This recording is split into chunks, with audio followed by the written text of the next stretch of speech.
So TDS has been out for 6 years, and in those 6 years, new towers got added and some towers got changed. Today, I will go over the history of the TDS Meta. Now, let's begin. So, the story of the TDS Meta starts in 2019 to 2020, the beginning of TDS. This part of TDS was Outlaw, Commander, and John. Outlaw used to have hidden detection, be stun immune, and rarely affected by the rate of fire bug. Commander can give a fiery buff to towers in range. Back then, Commander's fire rate could actually stack, meaning combined with Outlaw's high damage, Outlaw could shoot very fast. Even when the bug was made not possible sometime later, it was still an essential support tower to have. And lastly, John, aka the Old Militant, gave a damage buff with an ability. Some other towers were part of the meta as well, like Parameter, being able to slow down enemies, Rocketeer Mortar for because of the crowd control, and Turret and Minigunner for sub DPS. But this would all greatly change in October 2020, also known as the Overhaul update, a very controversial one. In summary of this update, the game quality got way better, along with towers and enemies, but everything else was just nerfed to the ground. Like for example, Rocketeer became horrible. The reason the meta changed here was because of the new mode called Hardcore. At the time it was crushingly difficult, but playing it gave you gems. With these gems you can get a new tower, the Accelerator, doing over 200 DPS. So that was the meta, just Accelerator with Ranger and Commander. Also John is now Militant at this point, so no damage left, meaning it's out of the meta. Okay, so let's enter the bug era, because many towers would enter this meta via bugs. This is 2021. So first, let's start with the bug that happened in 2021, aka Swarmer. From 2021 to late 2023, this tower was insane. You know nowadays this tower can stack bees, right? Well, back then it was a bug, and when it was used, this tower was very broken and insanely strong. Second, military base.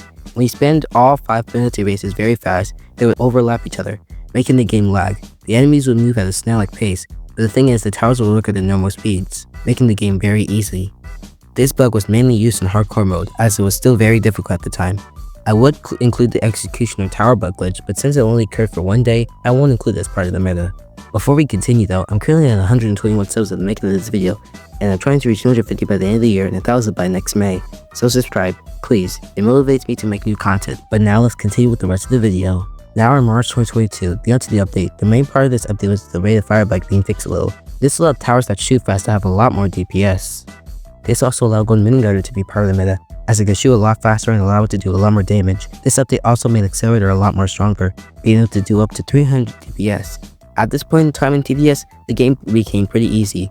Engineer did come sometime later, and I guess the meta was just DPS towers and some supports. Now we're in the hardcore rework era, August 2nd, 2024. With this update, Fallen Rework came, and with it came smarter enemies, who can start in groups and are harder to stun bait. This was a problem for the previous meta, which was Accelerator and Golden Minigunner, as they took time to charge and they weren't stun immune, so with that the meta changed to stun immune towers. Towers like Gatling Gunner, Pursuit, Ranger, and Engineer, along with Mercenary Base, DJ, and Commander, would form a new meta. A lot of other metas were made too, like the Gatling Gun meta. And for the current meta in October 2025 is just DPS towers in my opinion.